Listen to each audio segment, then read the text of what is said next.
the whole on October 17, 2022, we acknowledge that the sacred land on which Smith Falls is now located has been the site of human activity for over 10,000 years and is rich in Indigenous history. This land is the ancestral and unceded territory of the Algonquin and Anishinaabe Nation. We're grateful to the Algonquin ancestors who cared for the land and water in order that we might meet here today. We're also grateful to the Algonquin people for their contribution in the making of the Rideau Canal, which runs through Smith Falls. We're mindful of broken covenants and the need to reconcile with all our relations. Together, may we care for this land and each other, drawing on the strength of our mutual history of nation building through peace and friendship, being mindful of generations to come. We've got full attendance from council tonight. CEO Morris, did you want to do a roll call for staff? Yes, certainly, Mr. Chair. We have with us this evening our Deputy Clerk Nadine Bennett, our Treasurer Janet Gozil, and Directors Paul McMunn, Carrie Costello, and Art Manheim. Thanks. Malcolm, do we have any amendments to the agenda tonight? Seeing none. Any disclosure of monetary interest? Seeing none. We have no delegations, but we have minutes to adopt. Does anybody want to move the minutes are adopted? Moved by Councillor Allen, seconded by Councillor Brennan, that the minutes of the September 26, 2022 and October 2nd, 2022 and October 12th, 2022 special meeting and October 12th, 2022 committee of the whole meetings be received and filed. All those in favor? So it's approved. Do we have any CAO directors reports tonight? We do indeed. We have three, and let's start with Director McMunn. Good morning, Mr. Chair and members of council. This evening, I just want to give a quick update on Beckwith Street.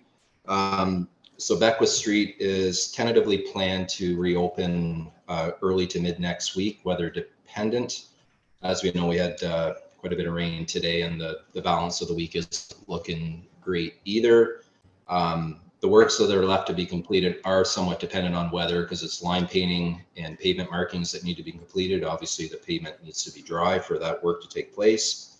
And there's still some traffic signal work, the overhead signals themselves down in Elmsley.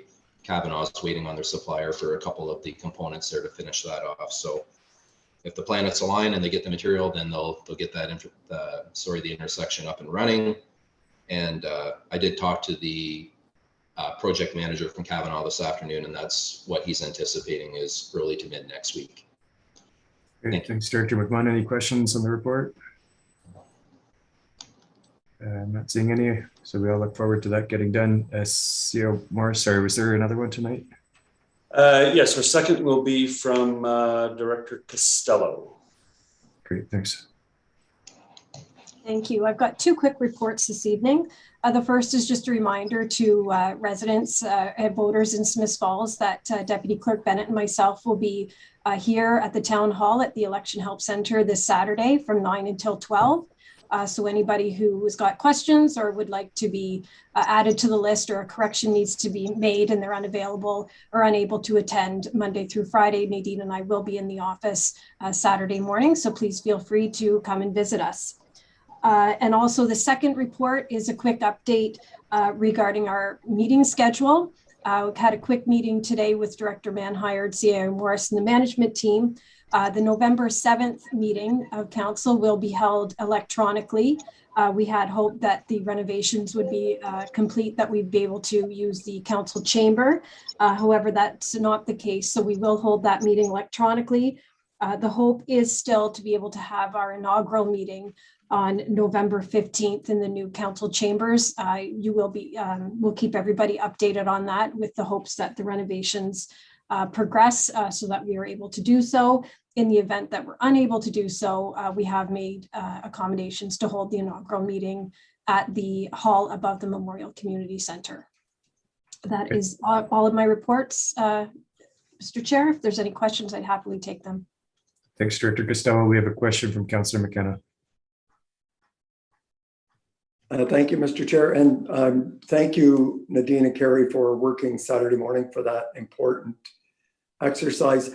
That is not, as I understand it, that's not the only opportunity at Town Hall. You can come in and get help anytime this week as well. Is that correct? Absolutely. Absolutely. We're open Monday through Friday, 8:30 to 4:30. We just wanted to give an opportunity for anybody who was unable to come into those hours, who's more accessible or become accessible for them on a Saturday. So those 3 hours will be here and happy to help anybody, whether it be to be added to the list or if they need to use the one of the computers to be able to vote and use the Wi-Fi, they're more than welcome to do so. Great, thanks. Any other questions, comments? CO Morris. Yeah, thank you. I just want to augment what Carrie's her report by saying that we've had some feedback about the voters list and the inaccuracies within the list. I just want to emphasize to committee and perhaps those watching that the voters list is produced by MPAC. They send it to us. It's not as pristine as we'd like it to be most of the time, but we are working diligently when people notify us of an inaccuracy to update it accordingly. So we ask if you're not on the list or there's incorrect information, please let us know and we will correct it. But we did not generate the list. Great, thanks, CO Morris. I know for a lot of people, this might be the first time using an electronic system. If you're going to the town hall, what can you expect, or how does it work when you show up at the town hall to vote? Certainly, if somebody wants to come up to the town hall to use the two computers we have set up, it's set up in the lobby. We have privacy screens and it's away from the counter so that there's privacy. And they are more than welcome. It'd be the same as if you were voting from home. They would have to enter their credentials to be able to access it. If they need any type of assistance, we have election officials on hand that will assist them, or if they need explanation, we will definitely be there to help them. Or if they just need to use the Wi-Fi and use the system, that's 100% fine as well. But we're here to help as much as we can if somebody would like help. Great, that sounds excellent. Thanks a lot, Director Costello. I don't see any other questions, comments, so we can move on. Sorry, Councillor Alford. And that same help is available on Monday, October 24th. Is that right up till 8 o'clock too? That's correct. Thank you. Great, CO Morris. Yeah, I would like to add, we have plenty of parking at the rear of Town Hall. The top layer of asphalt was put in place on Saturday, so there's plenty of parking. Staff are parking off-site to free up spaces for those to come in and vote. There is an accessible parking stall on Church Street, just outside of the entrance to Town Hall. So there's plenty of parking on site for those that wish to drive to vote. And of course, we encourage people to walk up to Town Hall if practical. Great, and I assume there's signage set up in the parking lot. Correct. Yeah. Excellent. We do have signage for the back parking lot. We also have signage right out front of the town hall directing people in, and we've indicated we have 2 spots on Church Street for accessible parking, and both those are marked as well. Great. Last call for questions, comments on this one. Okay, I think we're good this time. Thanks, Director Costello. CO Morris. Yeah, so our third and final verbal report is with Director Manhire. Thank you, Mr. Chair. Just 2 quick updates today. The water levels will be dropping in the basin. Parks Canada, it will start doing that on Wednesday. So today and tomorrow, the boat will be locking their boats down and craning them out. So we have disconnected, or we will disconnect as soon as they're finished doing that, the docks from the walls. And those docks, as council is aware, just to sit on the base of the basin over the winter. So that will be happening this week. And so by the end of this week, the basin should be lowered. The second is just a heads up that there's a Cubtown tournament. The girls hockey is organizing a tournament, and they have 96 teams coming to town from next Thursday to Sunday. So it will be a very busy place.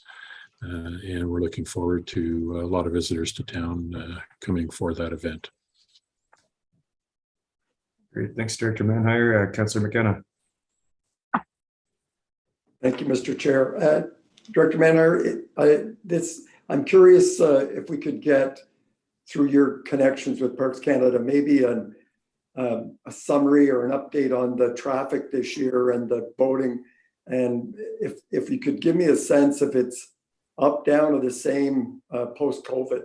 there's no hurry, and it will obviously go to the next council probably by the time we are able to get it. But I think people would like to know, as well as myself, just how well is that going at the parks right now? Thank you.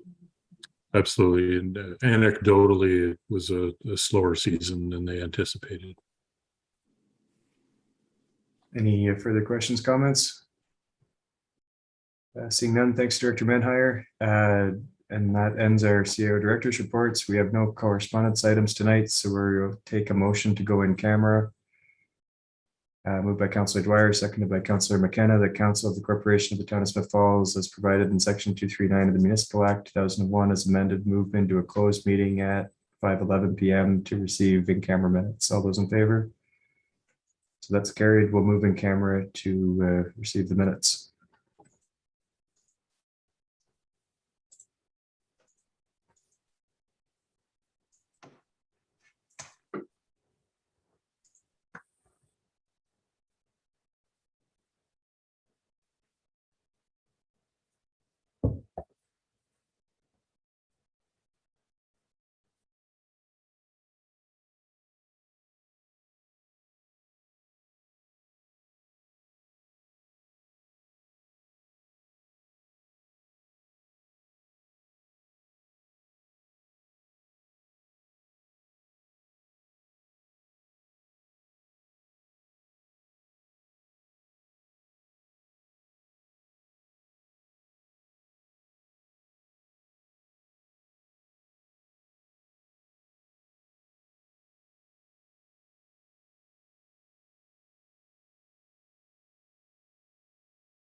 There'll just be a second there, Mr. Chair. I know they're moving the screen.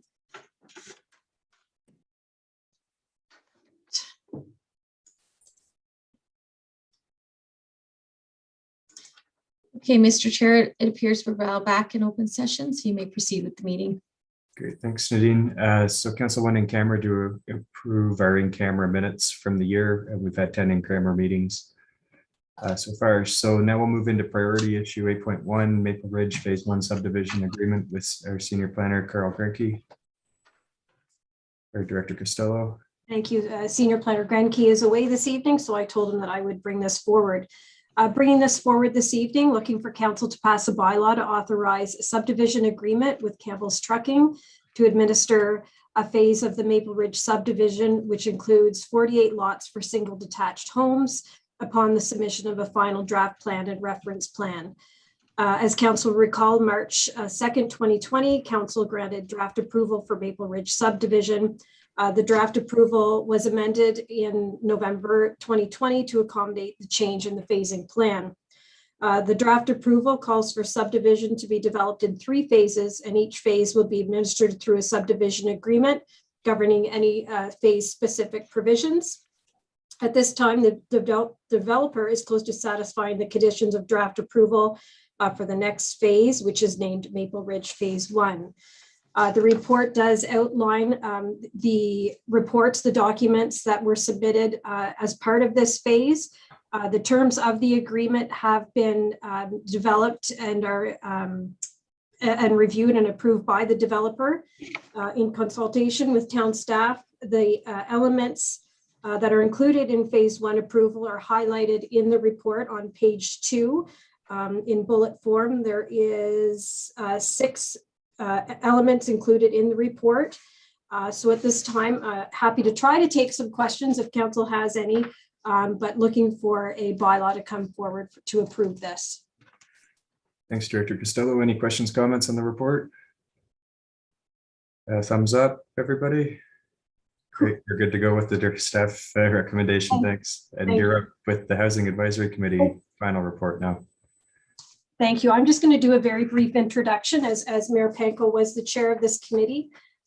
So as part of council's mandate for affordable housing, as you'll recall, we initiated the Housing Task Force. Out of that task force, a report was adopted by council, which included 17 recommendations. One of those recommendations was the formation of the Housing Advisory Committee. The Housing Advisory Committee was formed. A great bunch of people who offered a great dynamic to the group and provided a great bit of information that's included in the report before you this evening. The Housing Advisory Committee worked diligently to fulfill the 17 recommendations that are in that report. Housing, as you'll recall, is one of the main objectives in your strategic priorities. So with that, I will hand this over to Mayor Panko to review the report in its entirety. I think that's it, Mayor Panko, if you wanted to take over. Sure. Thank you, Director Costello. And a big thank you to Director Costello, our senior planner, Carl Grenke, of course, Mary Remig and Richard Grant, all for their contributions in the development of this plan, this report. And to the initial members of the Housing Task Force, we first met December 19th, 2019. Of course, we started in person and had to pivot for the pandemic, but we did eventually get the task force recommendations put together. That was adopted by council, I think at the end of 2020. And the Housing Advisory Committee was then formed as a result of those recommendations. The first meeting was May 26, 2021. And so for a better part of a year and a half, the Housing Advisory Committee worked with staff on the implementation of the various recommendations. So I'll just briefly review the recommendations. First was certainly to appoint a Housing Advisory Committee to implement. That was completed. If we look at the objectives and where we start from, it's all here in the report. But one thing we were starkly aware of even before we started was the volume of people in our community who rent their homes. And in 2016, that number was a 40. Sorry, I don't know this 2016 numbers here, but it had risen. Sorry, it had risen in. It had risen from 2016 by 2.6 percentage points, I guess it is. No, it was my apologies here. The number of renters had increased to 45% from, I think, 43%. And we knew that the affordability challenges were getting greater for many of the people who rent their homes.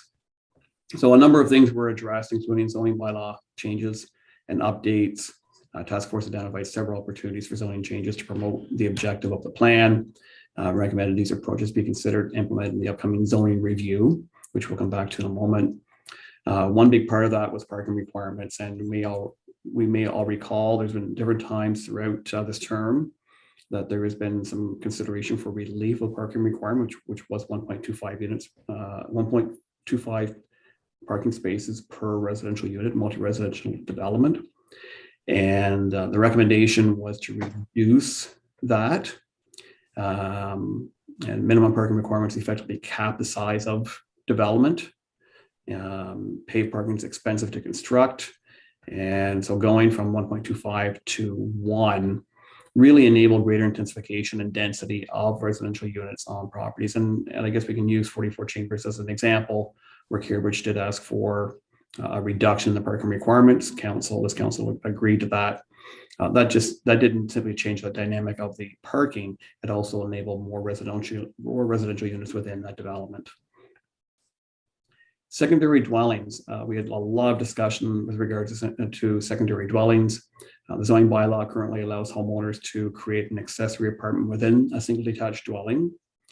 And recent changes to the Planning Act require municipalities to continue to allow accessory apartments, including in row houses and semi-detached, but also detached structures. So detached accessory dwellings can be referred to as coach houses or tiny homes, granny flats, etc.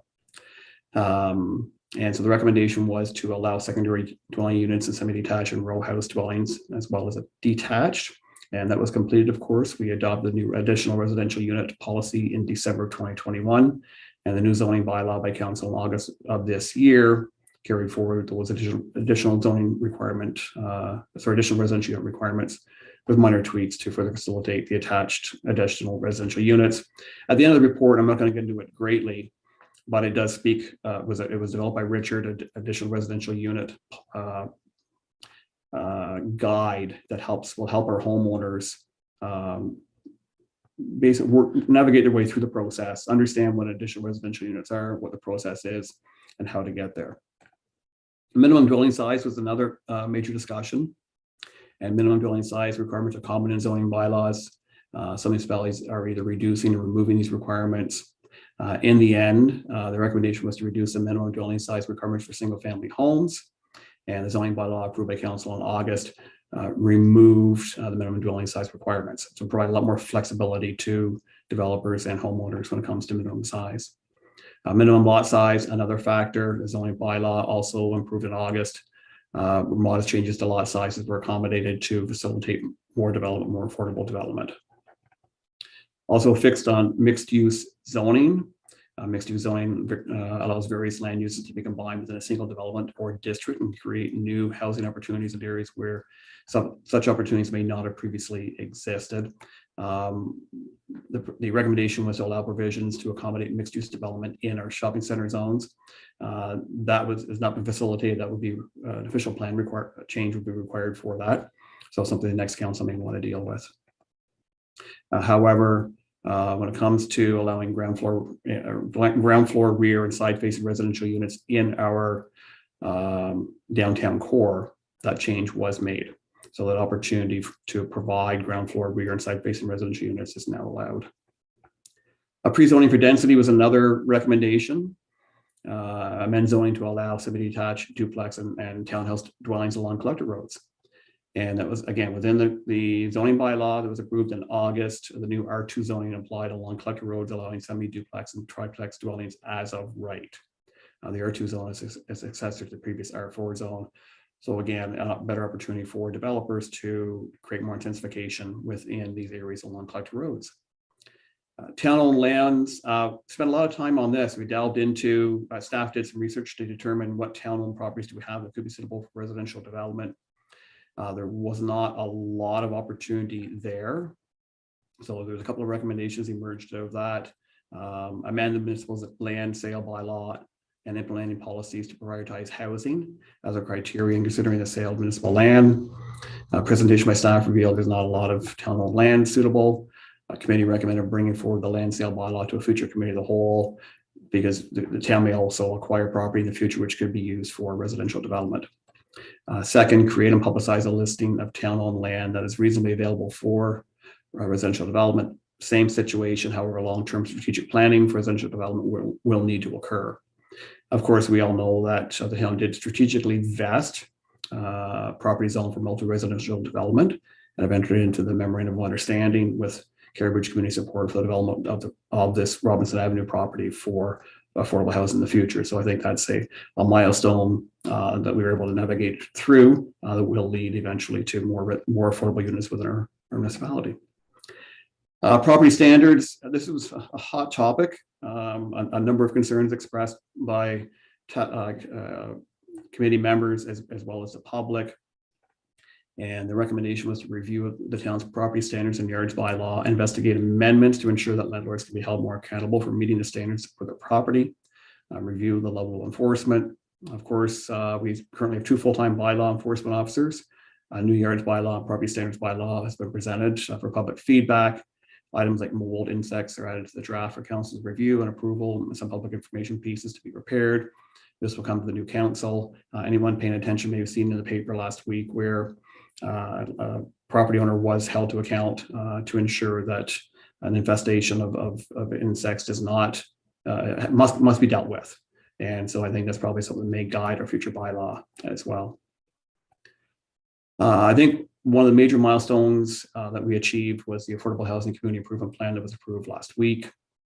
And through CIPs, of course, municipalities can focus public attention on local priorities, municipal initiatives, target areas in transition or need of repair, rehabilitation, redevelopment, facilitate and encourage community change in a coordinated manner, and stimulate private sector investment through municipal incentive-based programs.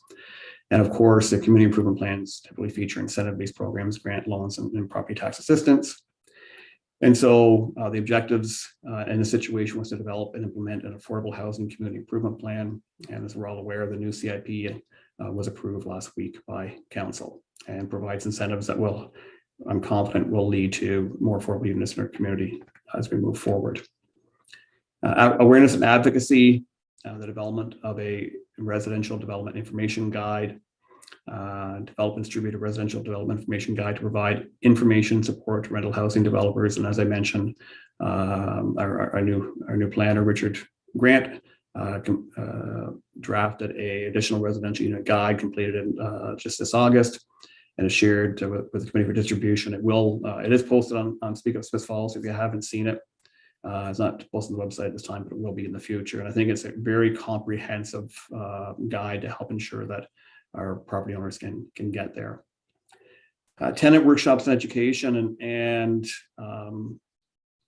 all of us have probably had calls, emails, concerns from residents who have faced eviction over the last several years. And I know it's something that I've not on a weekly basis, but probably several times a month, I would hear from people who are facing those challenges. And so out of this emerged a desire for the town to coordinate the hosting of legal clinics or workshops to help inform tenants, renters, as well as small scale landlords on legal rights within the housing context. And a successful virtual workshop organized by a couple of committee members regarding tenant rights was held October 1st, 2021.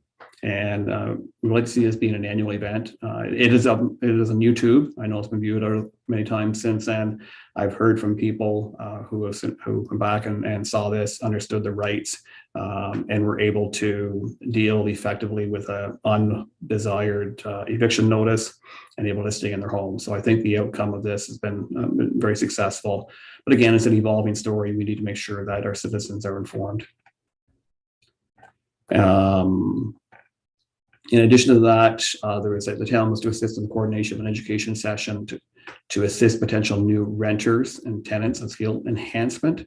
Again, this is something that should happen probably on an annual basis to ensure that, again, people can position themselves most effectively to be a successful tenant in a market where getting a new home can be very difficult for a lot of our population. And then the recommendation, of course, was developing partnerships for not-for-profit organizations and prioritize the development of these partnerships in recognition of the role in creating affordable housing within town. And I think the initiative started with Cambridge Community Support in summer of 2019. And of course, through many meetings and discussions and connections to various resources and partnerships with the county, the contribution of St. John Anglican Church, of course, we know we have the project going on at 44 Chambers, and Cambridge is also again committed to second development on Robinson Avenue. And then the town meet on an annual basis with Leonard County Housing to address a plan for affordable housing priorities within the town. Councillor McKenna and I have advocated at the county level for further support and help for housing. And the county did hold a stakeholder engagement session to receive input on tools, incentives, and other actions to encourage the development of housing. Both our senior planner and Director Costello attended and was able to provide feedback from our community. So I think the effort of this group, I think, was considerable, and although the results will take many years before they're fully implemented and we start to see tangible results, I think we also recognize that we have a lot of people in our community who are facing affordability challenges. The developments by Cambridge, the Lanark County development at 188 Chambers, the plan for Robinson Avenue, and all of these pieces are designed to make a difference over time.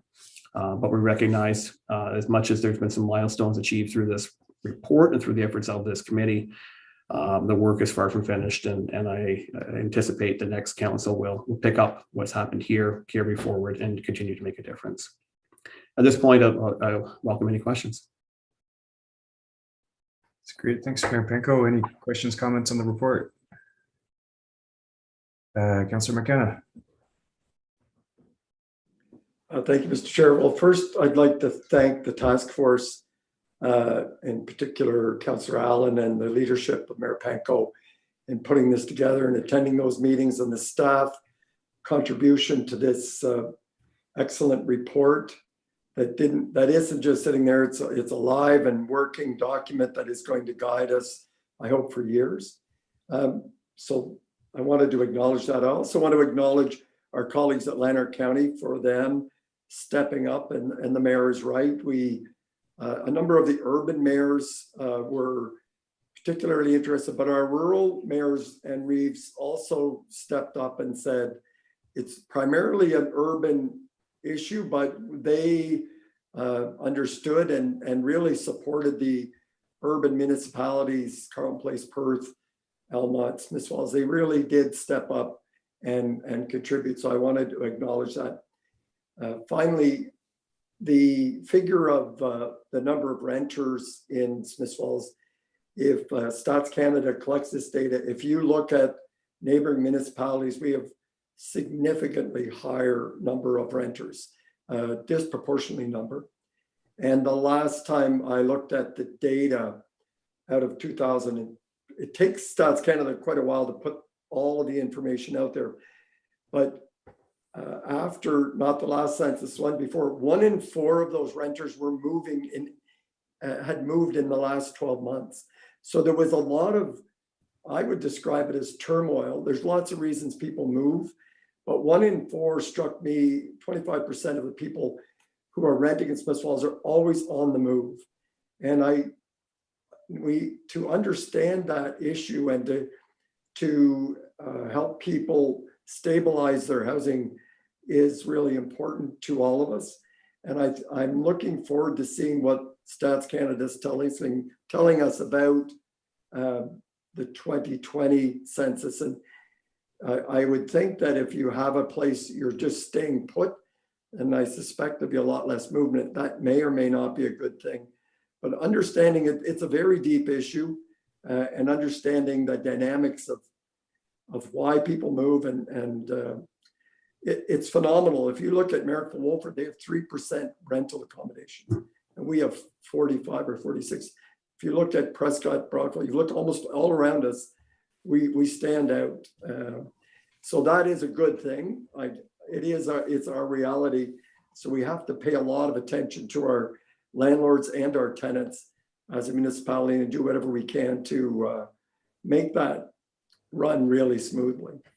So that's all I had to say. I really appreciate the leadership provided by this council. And I look forward to supporting this plan either in office or out of office in the next 4 or 5 years. Thank you. Thanks, Councillor McKenna. Any other questions, comments? Mayor Panko? Yes, there's a response. Yeah, through the committee, we determined the average tenant moves every 2 or 3 years. And so if it's 1 in 4 every year, we go through a cycle like we've just been through with rising rental costs. We know that the most affordable home that anyone has is a home they're in today. And that's why there was a considerable effort towards trying to ensure that they understand their rights. And there are many times I've heard from people when it's too late, they've received a notice of eviction and did not get any legal advice, followed through on the request, and unfortunately are looking for a new home. And in this environment, we know that the new home supply is very limited. And if they do find a new home, they're likely to pay considerably more than they're paying before. So a lot of effort went into trying to ensure that people can stay in the home they're in if they're entitled to do so, recognizing again that it's the most affordable home they're going to have. Thanks, Mayor Panko. So seeing no other questions, comments, I think we've got thumbs up to approve the recommendation and receive the report. Thank you. That's great. Big milestone. Congratulations to everybody involved. So 8.3 is federal electoral boundary adjustments. We had the member for Lanark, Frontenac, Kingston with us last week. He proposed a motion that CO Morris has tweaked a little bit, and then we've got the county's motion. I'm wondering, CO Morris, do you have a preference on which one's proposed tonight? Thank you, Mr. Chair. I don't necessarily have a preference. I think it's largely a political decision. I think some of the factors to consider is our association with Lanark County, and I know the phrase community of interest comes up from time to time in these discussions. I think we're all part of the same community of interest, but clearly we have a relationship with Lanark County in terms of social services and ambulance service. So it would seem to me that that community of interest might be somewhat stronger with Lanark County. Thanks, CO Morris. I think there was consensus last week for Lanark County. Is there any preference on using the motion as edited by CO Morris or using a simpler one like the county did? Councillor Brennan? Yeah, I'm fine with the edited version. I think that the point is that we need to speak up and make our preference known. And I appreciate the county wanting us. That's really good. So, and I would also point out that we have a new MVP who has actually established an office in Smith Falls, which is the first in our lifetime. So we got good representation, and I think it just fits to stay in Lanark. Good. Councillor Alfred, then Councillor McKenna. I don't have a lot to add other than our roots in Lanark County and our relationship with the county is one that's served us well, and I'm certainly in favor of staying that way. Thank you. And Councillor McKenna? Yeah, thank you, Mr. Chair. And just to clarify for the public, and I do support the electoral boundary, federal electric boundary, including Smith Falls in the Lanark, Frontenac. I'd like to maintain that. Having said that, if they decide otherwise, we would still be part of Lanark County's social services, and this is at the provincial and federal level. It's not at, this doesn't change our status, but it does make it would complicate things for us going forward. And I would prefer to keep the status quo for Smith Falls anyways. Thank you. So I'm seeing consensus for motion 1 as sent to us from CO Morris today. That'll come to council later tonight. Can we just get a show of hands or thumbs up to confirm? Excellent. So that brings us to 8.4 September budget monitoring report with Our treasurer Kuzil. Thank you, Mr. Chair. So I'm here this evening to provide council with a high-level update after completing September's budget monitoring. As indicated in my report, I'm projecting an overall deficit of about 40,000. The water and the distribution is a deficit of about 145,000. Wastewater is a surplus of 40, and tax supported a surplus of 66,000. So these monthly reports are provided to council to ensure our adherence to our approved annual budget. Thank you. Thanks, Janet. Questions, comments on the budget report? I'm not seeing any. So we've got consensus to receive that tonight. Thumbs up. Excellent. Mayor Panko. Oh, there you, sorry, I lost you there. We've got Mayor Panko. Yeah, thank you. Thanks, Janet. It's always great to have these monthly updates. Just a question regarding the parents in need revenue, fee revenue. Will that be something that will be corrected with provincial funding, or is that a shortfall we will ultimately face ourselves? Through the chair, that is a shortfall. That won't be part of the provincial funding. That's a shortfall compared to what we budgeted. Yes. We're falling Okay. short. Now, again, these are projections that could change in the months to come. The before and after school will ramp up again in the fall months as well. So it may not be as significant, but no, it does not include that. Thank you. Thanks, Councillor McKenna. Thank you, Treasurer Kazil. This is a very good report, very detailed. And I know you're speaking about what we have control over, which is our expenditures. And you're not looking at, understandably, at the revenue side. I think staff, I know you're looking to see there's an $18 billion deficit in our provincial government this current year. And I do want to alert the public and the next council to potential belt tightening from our revenue side. So I don't know what scenarios or contingencies we'll put in place for 2023, but I suspect we have to be ready for everything. So again, we can only control our expenditures. It's pretty difficult to tell the province what they want to do with the revenue side, but I am worried, and I just want to keep an eye on that as closely as we can. Thanks, Councillor McKenna. Any other questions, comments? Great. So we've got the direction to receive the report for information purposes. Thank you, Treasurer Kozil. And now we're on to adjournment. We have a mover.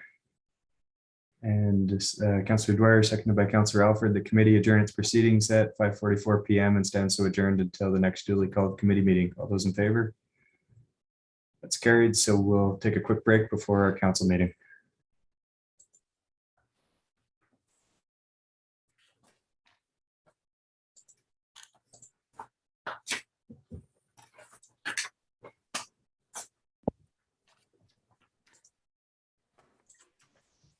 Okay, so if everyone is set, Councillor Dwyer, can you do 7.1? That's agreement with Fund 10 Planning Consultants. The service Yeah, agreement? I can. Just to clarify, this is the one for Center Street, the redesign Yes. conditioning exercise down there. Thank you. And can you recall or remind me rather, how much funding did we get for that? I can pull the report here. You know what? Don't worry. I'll go back to my agenda. Thanks. Deb. Sorry. Okay. Nikki, the And seconder. then- Oh, Doesn't matter. Second. Wendy, you want to second that? Okay. Thank you. and then Councillor McGuire, can you do the bylaw 7.2? That's the Campbell's trucking subdivision agreement, if you don't mind doing that. Sure. Anybody can second it? Nikki? Cool.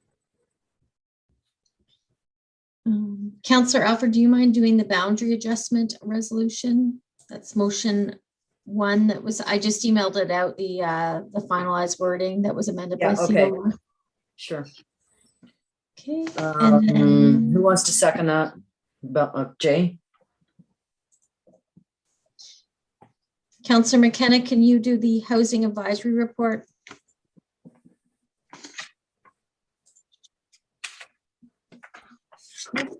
Seconder Lorraine for that one?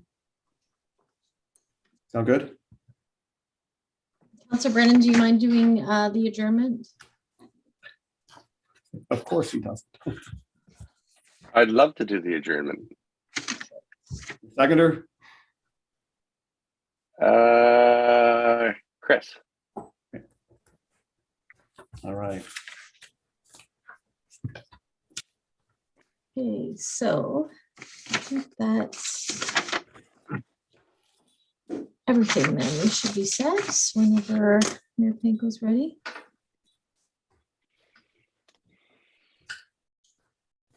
Mayor Panko, you have the proclamation? I do, yeah. Okay, ready to, Okay, so we will go live for the council meeting and we are already live. okay, thank you. Welcome back to this regular meeting of Smith Falls Town Council for Monday, October 17th. On October 17th, 2022, we acknowledge that the sacred land in which Smith Falls is now located has been a site of human activity for over 10,000 years and is rich in Indigenous history. The land is the ancestral and unceded territory of the Algonquin Anishinaabe Nation. We are grateful to the Algonquin ancestors who cared for the land and water in order that we might meet here today. We're also grateful to the Algonquin people for their contribution in the making of the Rideau Canal, which runs through Smith Falls. We are mindful of broken covenants and the need to reconcile with all our relations. Together, may we care for this land and each other, drawing on the strength of our mutual history of nation building through peace and friendship, being mindful of generations to come. We'll call this meeting to order. I've got one announcement. It's actually a proclamation. Local Government Week, October 17th to 21st, 2022, the town of Smith Falls. Whereas the week of October 17th to 21st, 2022 will be celebrated in Ontario as a local government week to heighten awareness, understanding, and interest in municipal government. And whereas the municipal order of government performs functions that significantly impact the day-to-day life of citizens throughout the world. And whereas the Association of Municipal Managers, Clerks and Treasurers of Ontario, AMCTO, the Ontario Ministry of Municipal Affairs and Housing, and the Association of Municipalities of Ontario, AMO, acknowledge and celebrate the significant role that municipal governments play in helping to define the character, priorities, physical makeup, and quality of life in communities across Ontario. Therefore, be it resolved that I, Sean Panko, proclaim the week of October 17th to 21st, 2022 as Local Government Week in the town of Smith Falls. And I invite members of the community who have any questions about local government to reach out to members of council this week. We all have the opportunity to sort of explain how local government works for you. Quite often there's a lot of mystery surrounding local government. We're involved, of course, the day-to-day operations within our community.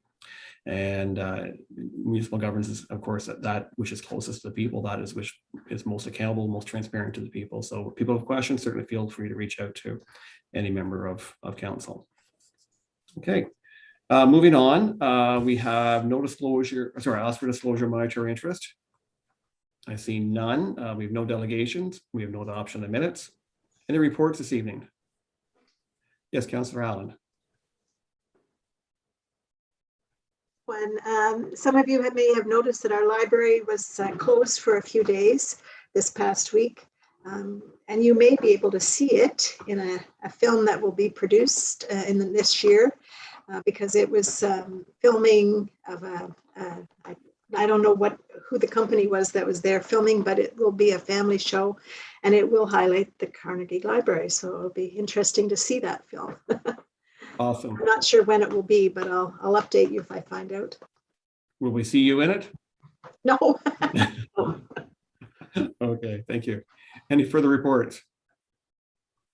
Okay, we have a little bit of business to look after. Our first bylaw is Councillor Dwyer, please.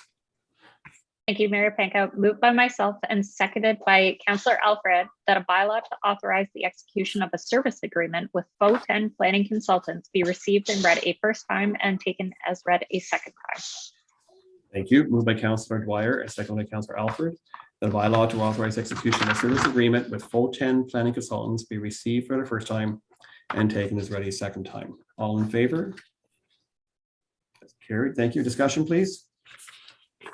Thank you, Mayor Pankow. The scope of this work is to look at the area south of Chambers Street and bordered by the Rideau River and Rideau Canal.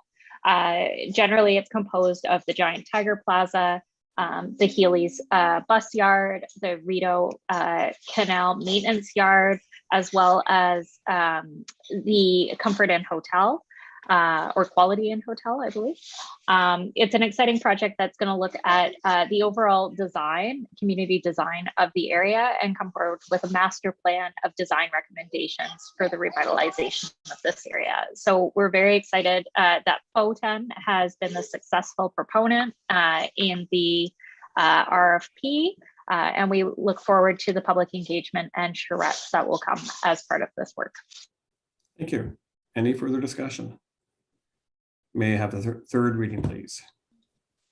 Thank you. Moved by myself, seconded by Councillor Alfred, that a bylaw to authorize the execution of a service agreement with FOTEN Planning Consultants be now read a third time and finally passed, signed, sealed, and numbered 10387-2022. Thank you. It is moved by Councillor Dwyer and seconded by Councillor Alfred that a bylaw to authorize execution of a service agreement with FOTEN Planning Consultants be now read a third time and finally passed, signed, sealed, and numbered 10387-2022. All in favor? That's carried. Thank you. Councillor McGuire, you have the next bylaw. Your worship, moved by myself and seconded by Councillor Dwyer that a bylaw to authorize execution of a subdivision agreement with 734230 Ontario Limited, known as Campbell's Trucking, be received and read a first time and taken as read a second time. Thank you. Moved by Councillor McGuire and seconded by Councillor Dwyer that a bylaw to authorize execution of a subdivision agreement with 734230 Ontario Limited, in brackets Campbell's Trucking, be received at a first time and taken as read a second time. All in favor? Carried. Thank you. Discussion, please, Councillor McGuire. Yeah, so this is for the next phase of the subdivision behind Wood Avenue. It's exciting. It's going to incorporate 48 lots of single detached homes upon submission of the final draft plan and reference plan. So congratulations to everyone involved, and hopefully we'll see shovels in the ground soon. Thank you. Any further discussion? May I have the third reading, please?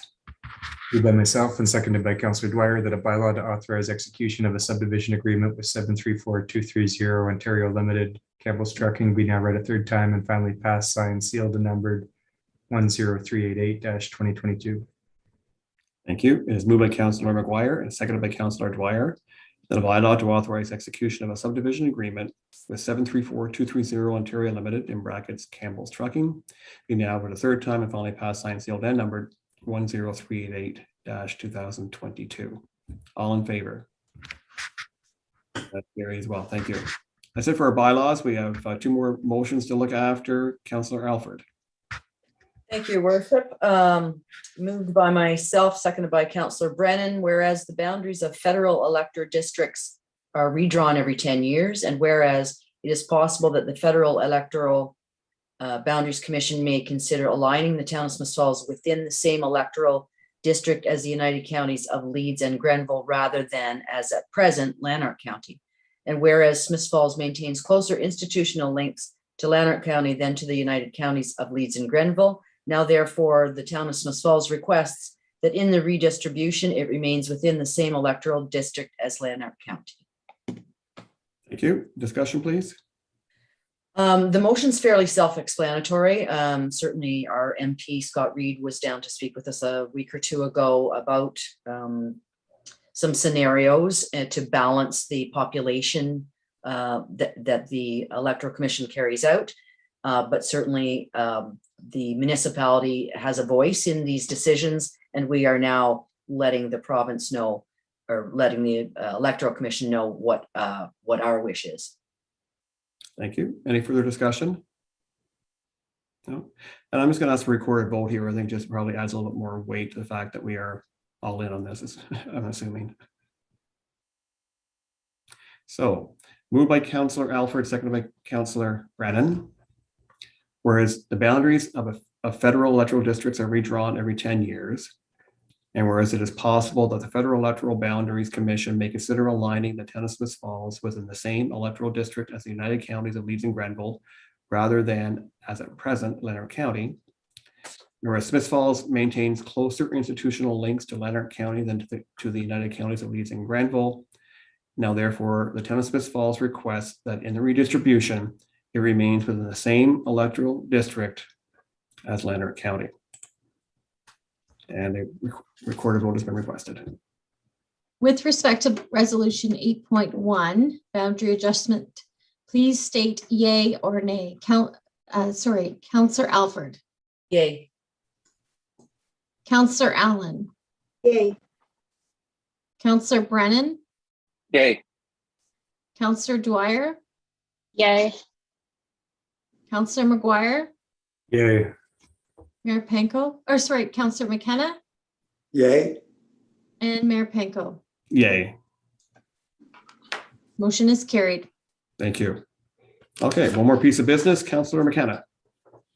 Yes, your worship, moved by myself and seconded by Councillor Allen, that the Council of the Corporation of the Town of Smith Falls receive report 2022-144, final report from the Housing Advisory Committee dated October 2022. Thank you. Discussion, please.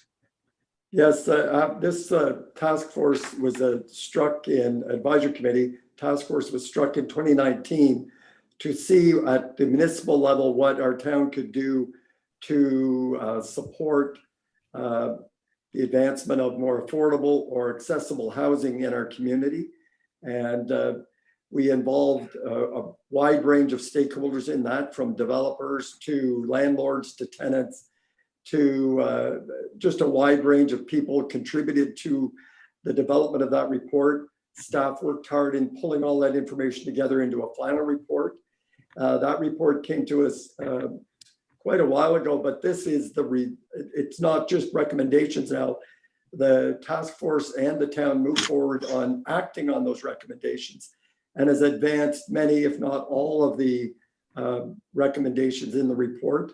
And I suspect that this report will serve this community for years to come.